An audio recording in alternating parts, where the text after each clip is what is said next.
Sa pangalan ni Yesu Kristo, aming Panginoon, kami lahat ay nagpapasalamat sa pagkakataon ito na kami lahat ay mag-aktibo upang ikaw na Diyos na tumawag sa amin ay Diyos na siya namin pupurihin, dadakilain at pasasalamatan. Sa pangalan ni Jesus, kayo ang tumayo sa aking pagtayo at kayong higit na magsalita sa aking pagsasalita. Pangalan ng Ama, ng Anak at Espiritu Santo. Amen and amen. Okay, makakupo na tayong lahat. Ang mensahe na ito ay binigay ni Brother Sam. Sabi niya na gumawa ka ng topic. At ang topic na yung ibibigay ay ito, the importance of respect to leadership. Sabi dito sa Efeso chapter 6 verse 5 to 7. Efeso chapter 6 verse 5 to 7. Mga alipin, sundin ninyo ang inyong mga amo dito sa lupa nang may buong katapatan, takot at paggalang na parang si Kristo ang siya ninyong pinaglilingkuran. Gawin ninyo yan, may nakakakita man o wala, hindi upang mapuri ng mga tao, kundi dahil kayo mga lingkod ni Kristo at buong pusong sumusunod sa kalooban ng Diyos. Maglingkod kayo ng masaya, ang kalooban na parang sa Panginoon kayo naglilingkod at hindi sa tao. Sapagkat alam ninyong gagantimpalaan ng Panginoon ang bawat mabuting gawa ni numan, maging siya man ay alipin o manaya. Palagpakan natin ang pagkakabasa ng salita ng Diyos. Ano nga ba yung kahalagahan na yung mga namumuno binibigyan natin ng respeto? Ano daw yung halaga nito? Nare-respetohin mo yung mga leader, yung mga nakatataas, yung mga nanunungkulan sa atin. Ano ang halaga na sila'y bigyan natin ng respeto? Yung binasa natin, sabi doon, yung mga alipin, pinagbilinan ni Pablo. Sulat niya ito doon sa mga taga-Epeso na ang lahat daw ng mga alipin, ng mga may kanya-kanyang amo, kami doon ay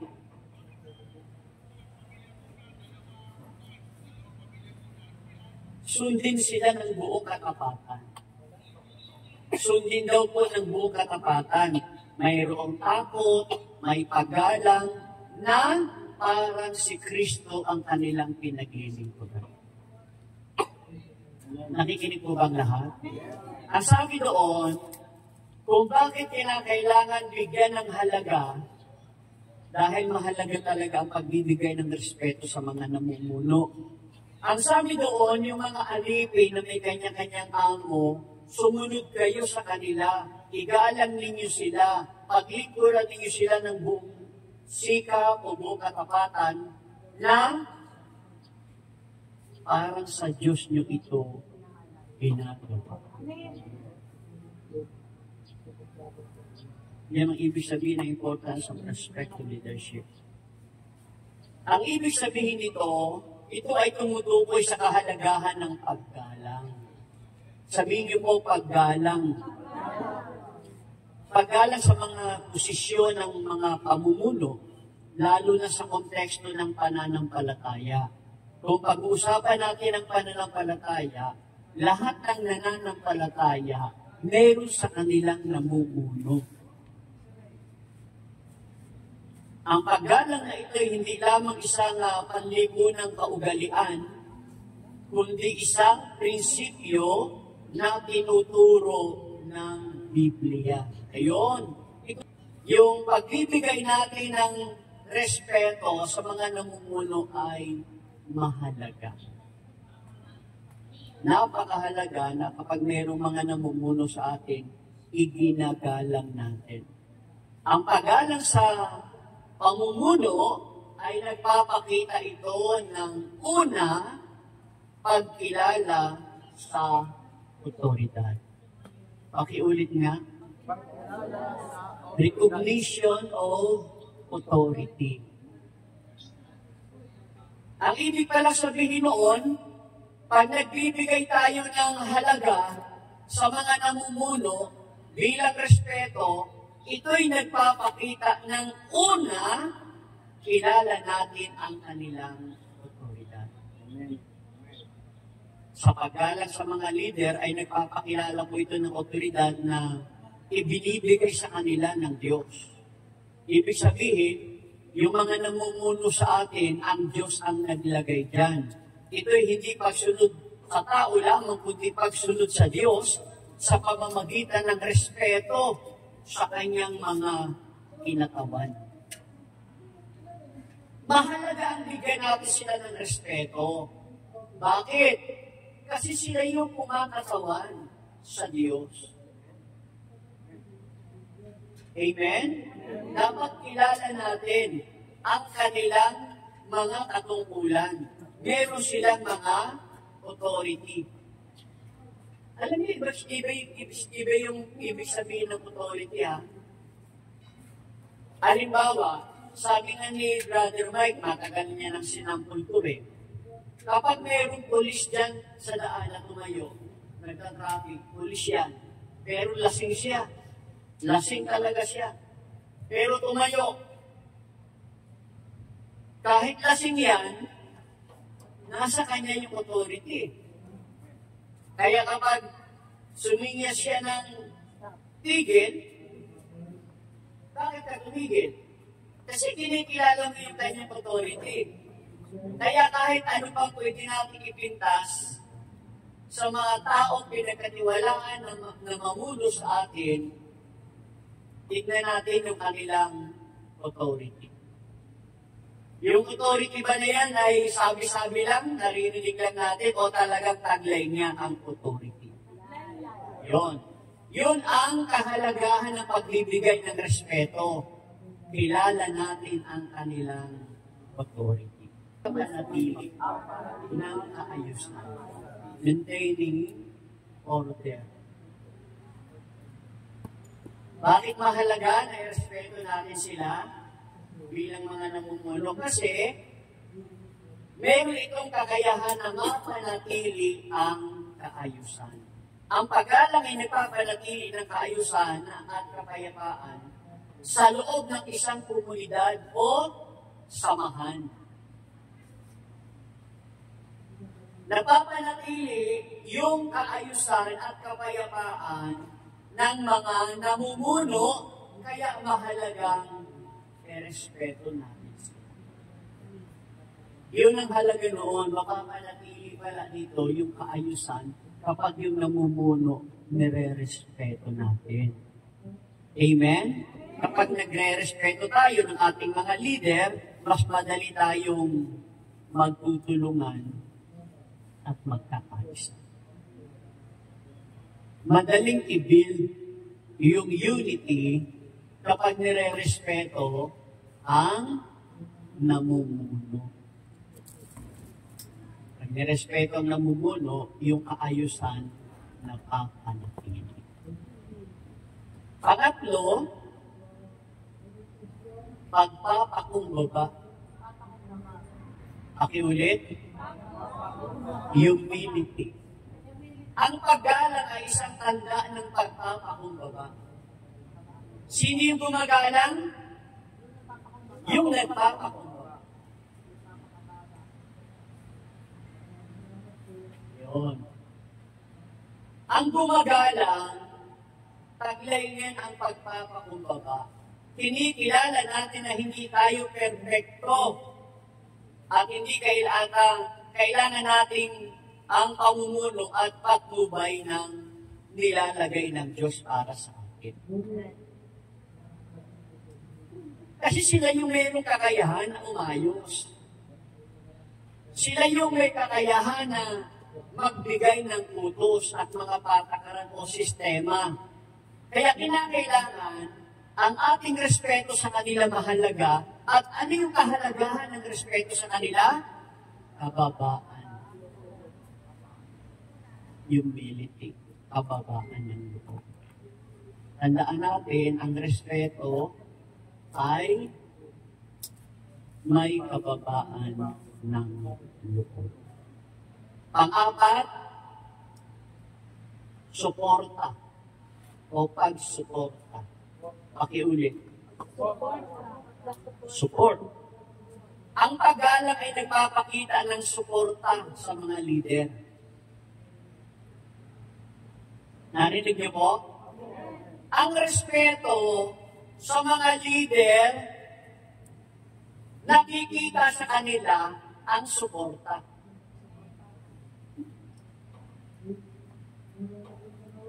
Kaya sa eleksyon, sino at paano mo makikita na yung leader na kandidato ay nire-respeto? Sinusuportahan. Paano mo makikita na nila suporta? Malaki ang boto. Totoo yun. Kung hindi sinuporta yun, kaya nga ang counting vote ay result ito ng suporta. Tandaan niyo yun, ha? Ang resulta ng paggalang sa mga leader ay nakikita sa bilang ng boto. Yung ba yung suporta? Naglalarawan ng respeto. Yung leader, kami ni Brother Sam na nilagay nyo. Kung talagang nare-respeto nyo kami, hindi nawawala sa inyo ang suporta sa amin. Yung suporta na ipinapakita natin, ay pagpapakita yan ng respeto. At totoo lamang. Respeto po, nakikita iyan sa pamamagitan ng suporta. Tingnan niyo po, itong mga binanggit natin, isa-isay natin ano yung halaga ng respeto. Ang halaga nito, makikita mo doon sa mga taong kilala ang otoridad. Recognition of authority. Pangalawa, maintaining order. Kaya pala mahalagang irespeto yung mga namumuno kasi sila ang mayroong kakayahang panatilihin ng kaayusan. Pangatlo, pagpapakumbaba. Ang nagre-respeto sa mga leader, taglay nito ang papakumbabaan. At kahit mayroon siyang sariling disposisyon, may sarili siyang opinyon, may sarili siyang paninindigan, pero pagdating sa pagsunod sa mga leader, bumababa ang iyong kalooban. Amen? At ang pang-apat ay support. Ang respeto, makikita yan sa mga leader kung yan ay sinusuportahan ng mga nasasakupan. Gusto kong bigyan ito ng mga talata. Saan nga ba sa Biblia natin makikita ang sumusuporta at paggalang sa mga namumuno? Sa Hebrew 13 verse 17, Hebrew 13 verse 17, pasakot kayo at sumunod sa mga namamahala sa inyo. Sila'y nangangalaga sa inyo at mananagot sila sa Diyos sa gawain ito. Kaya kami pong mga namumuno, sa totoo lang, ingat na ingat kami gumawa at kumilos at magtrabaho sa paraan ng pamumuno sa inyo. Kasi kung kami dito'y namumuno, dinadala namin kayo sa ikakapahama, pananagutan namin yun sa Diyos. Pananagutan namin. Kung sila'y susundin ninyo, magagalak sila sa pagtupad ng kanilang tungkulin. O, tingnan ninyo, ikagagalak namin kung kami ay sinusunod ninyo. Masaya kami yan. Masaya kami yan. Hindi talagang ikinagagalak namin dahil sumusunod kayo. Kung hindi, sila'y mamimighati at hindi ito makabubuti sa iyo. Kung kami daw ay malulungkot, kung kami daw ay magdaramdam, hindi yan makakabuti sa inyo. Maaapektuhan kayo ng kalungkutan at pagdaramdam ng mga namumuno. Biniriin dito, binibigyan ko ng diin dito, ang kahalagahan ng pagsunod at paggalang sa mga leader na naglilingkod para sa kapakanan ng mga miyembro. Sabi dito sa 1 Timothy chapter 5 verse 17, ulitin ko, tandaan nyo ito dapat kahit paano may matandaan kayo. Kung hindi nyo man sinusulat, sana tiyakin nyo may natatandaan kayo. 1 Timothy chapter 5 verse 17, ang mga matatandang pinuno ng iglesia na mahusay mamahala ay karapat dapat tumanggap ng paggalang at kabayaran. Ang mga namumuno ay talagang mahusay, ay karapat dapat silang tumanggap ng paggalang at kabayaran. Lalo na ang mga masisigasig sa pangangaral at pagtuturo ng salita ng Diyos. Kami mga preacher na halos araw-araw nangangaral kami. Kung hindi naman makita sa amin ito, hindi nyo kami i-respeto. Nagpapakita ito ng respeto sa ibang antas ng pamumuno. Kaya, meron tayong iba't ibang klase ng pamumuno. Doon sa klase ng pamumuno, ano man ang pinamumunuan ay pananagutan ng mga leader. Wala pa namang liim na di nabubunyag. Nakakatakot yan eh. Sabi, oo, kahit anong nalabas yan. Sabi nga ang ibinubulong daw sa dilim sigaw sa liwanag. Amen. Kaya nakakatakot. Amen ba? Sabi dito sa 1 Peter chapter 2 verse 13 to 17, unang Pedro, kabanata 2, talata 13 hanggang 17, alang-alang sa Panginoon, pasakop kayo sa lahat ng may kapangyarihan sa bayan, sa emperador, na siyang pinakamataas na kapangyarihan, at sa mga gobernador, na sinusubo niya upang magparusa sa mga gumagawa ng masama at magparangal sa mga gumagawa ng mabuti. Nais ng Diyos na sa pamamagitan ng inyong wastong pamumuhay ay mapatigil ninyo ang mga hangal ng kanilang mga kamangmangan. Kung meron ng mga taong baluktot ng pag-iisip, iba yung mga pag-uugali, kinakailangan daw baluktutin namin. Kaya akala ninyo, matapang kami. Iba lang naman meron naman kami ibig iparating. Kailangan disiplinahin yung tao na yun. Biblia nagsasabi, yung mga namumuno pinagsasabihan, na sino man ang mga taliwas sa mga pag-iisip at mga pamumuhay at paglilingkod, karapatan ng mga namumuno. Ipinapakita nito na ang paggalang ay dapat ipakita ninyong lamang sa mga leader ng simbahan o sa ministry, kundi pati na rin sa mga otoridad ng gobyerno. Sunod tayo sa simbahan, dapat sinusunod din natin ang pamahalaan dahil walang pamahalaang hindi ang Diyos ang nagtayo. Sa pagtatapos, ang paggalang sa pamumuno ay isang mahalagang aspeto ng pamumuhay na mga naglilingkod sa Diyos bilang mga Marsyal. Ito ay nag-aambag sa isang maayos, mapayapa, at mabisang komunidad.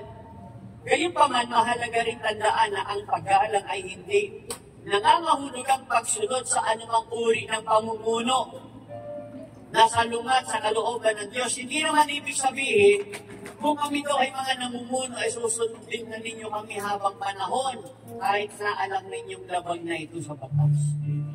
Kapag alam ninyong labag na ito sa batas at alam naman ninyong labag na ito sa Diyos mismo, pwede huwag nyo na kami sundin. Biblia na yung nagsasabi. Ang tunay na paggalang ay nakabangkay sa pagmamahal. Ang mga namumuno daw dapat nating irespeto sa pamamagitan ng pagmamahal, pagpapakumbaba, at pagsunod sa kanila. Alang-alang sa Diyos. Amen? Tayo yumuko at tayo manalangin. Banal na Diyos, aming Amang nasa langit, sa pangalan ni Jesucristo, Panginoon namin at tagapagligtas. Salamat sa napakahalagang pagkakataon na kami ay turuan mo, O Diyos, na lumakad sa inyong kalooban. Bilang mga nilagay niyo, Panginoon, sa martial na ito kami ni Brother Sam. Panginoon, turuan mo din kami lumakad mismo sa katotohanan. Sikapin namin na maging totoo kami sa aming sarili, sa iyo at sa aming pamilya, alang-alang sa pagiging totoo sa iyo. At nais din namin, O Diyos, na mangyari nawa sa mga marsyal, sa pagkalahatan ng respeto at paggalang sa pamumuno na sa kanila'y nakasasama. Ang lahat ng ito, Diyos, ay aming dalangin. Pagpalain niyo po muli ang buong maghapon na aming tungkulin at duty bilang mga marsyal sa maghapon. Sa iyo, Diyos, ang lahat ng kapurihan, ngayon at magpakailanman sa ngalan ng Ama ng Espiritu Santo. Amen and amen. Palakpakan natin ang Panginoon.